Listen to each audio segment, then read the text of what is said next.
रखना अगले साल, रोजा रखना अगले साल, रोजा रखना अगले साल, रोजा रखना अगले साल, रोजा रखना अगले साल। उफ़ो, तुम्हें क्या हुआ मुज़म्मिल?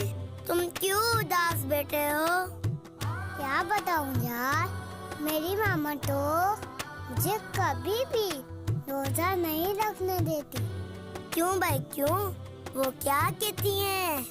मेरी मामा कहती हैं, जिन्हें बड़ा और तुम